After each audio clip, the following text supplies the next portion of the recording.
Welcome back to the Now Morning Show. Our art exhibit series on Now continues in collaboration with the Art Society of Trinidad and Tobago.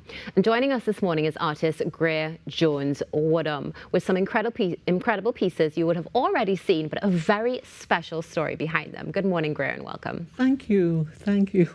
It's a pleasure to have you on the show with us this morning. And I think something so powerful. I mean, we see your artwork. It definitely left an impression on all of us from the moment we walked in. But what really brings a deeper impression is the special story behind your journey. Okay. And I mean, you come from a creative family. Yes. You've had that energy flowing through you, but this really is empowering. So share with us a little bit about that. Well, in 2020, I was diagnosed with breast cancer.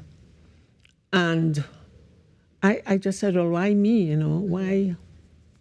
And it really threw me to really look at myself and to really come to terms with who I am and really surrender myself to God. The thing is that when I had to find a way, and of course, having been teaching art for 40 years, you know, working in the creative sector, I just wanted to be alone and still. And I would go down to a place called Grand Cooper, and I would spend hours with friends who were also doing the same thing, and we were painting and having fun. And really, what it did for me was locate my relationship with nature. It relocated my relationship with nature. And that is where I found God. That's where He, in nature, in the birds, in the flowers, in the trees, so I kind of communed with nature and used my gift to be able to express what that was for me. And we can see it in the work. It's absolutely incredible. Would you say that your work now reflects that, your relationship with God and nature, or does it represent something different? I think I had to understand this spiritual life and to know who He was, right?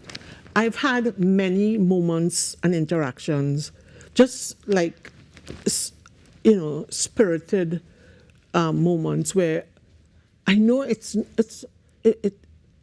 doesn't exist, but I knew it was God, right? I knew it was Him, and I said, oh my gosh. I remember being in the hospital. I say this story all the time, and I said, when I was there, I said, God, you're not going to send me to that operating theater, and it's me alone. I don't want to be alone. Send something, so that I know you were going to be there.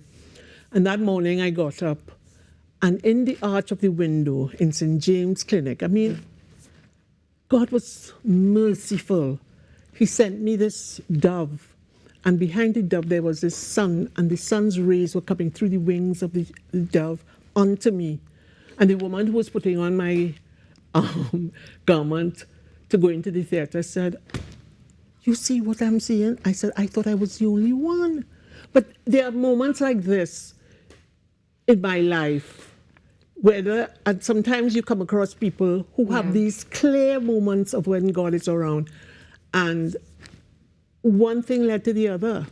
You know, I just became still so that I could hear Him and know that He is God.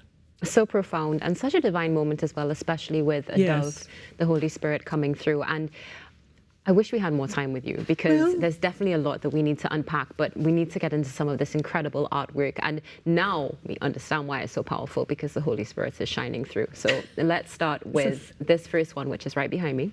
All right. I believe this is Between Heaven and Earth. Between Heaven and Earth. When you're sitting and you focus on this grand expanse of tree and fauna and flora and light. I became really enthralled with light. I felt that this was heaven. This is heaven come down to the earth, and I was part of this fantastic vista. And all you did was drew it. Everything, the curtains came alive with the light around it. The trees came alive with the light around it. And it's just, I guess, um, I'm running out of words to describe the piece, but it speaks for It itself. does speak for itself. There are some things that you don't necessarily need words for. But one thing we would love to know is how long did it take you to do this piece? Well, it took me about, it's very hard to say. Sometimes when you come to the canvas, you bring in your history onto the canvas, all your past experiences, so that when I don't look at time, it may have taken 2 weeks, it may have taken close to a month if I have to go into some details, and I rest it down because I'm working in oils. So I may rest it, let it dry, work over it, do some, what they call, oh gosh, I forget the word, but where you advance the color, you reduce the color, and you play with it. Okay, and I mean, it's incredible, and you can see the process that goes into it on so many different levels.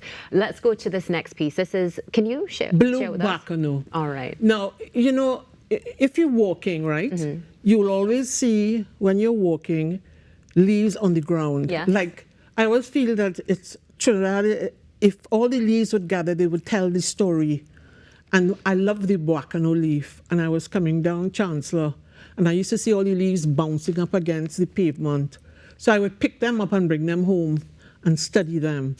And but I want them to be lit with light because, as you know, they're brown. So what I did was I imagined a pool, and I got a blue plastic bowl, and I shone light into it and rippled the water so as to capture some of the light that's bouncing off, the transparencies in the light. Wow, amazing. Let's go to this next one. This next one is a little bit different as well because it's raised, but it's also flat. It's this one is called Two Frames of Mind. It was a time where when you set up a still life, right? You set up the still life to be able to draw what's in front of you. But I wanted to extend the still life. And if I had another frame, the viewer's eyes, instead of moving from left to right, will move all around. So the gaze becomes very different.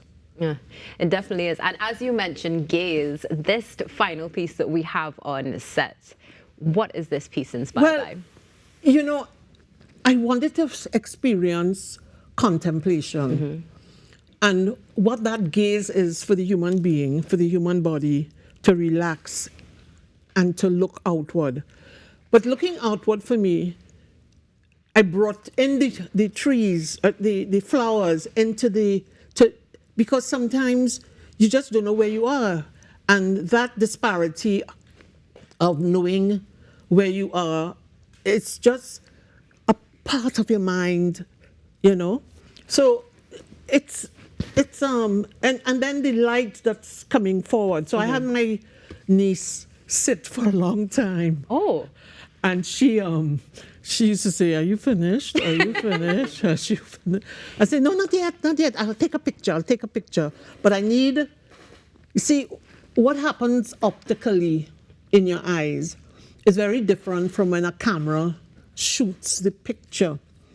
So yes, you could read it off your phone, but you can't always read or translate the value of color that's coming in. So it's really a moment that's why painting outside in nature is so good. Yeah. Watching color with your naked eye is extremely important for me as a colorist. Wow. Greer, I wish that we had more time with you. Well, and I hope that we can have you back again soon. But before we wrap this morning, first of all, thank you for the beautiful work. Thank you. Thank you for the divine message. Thank you. And being so willing to share your gift with the world.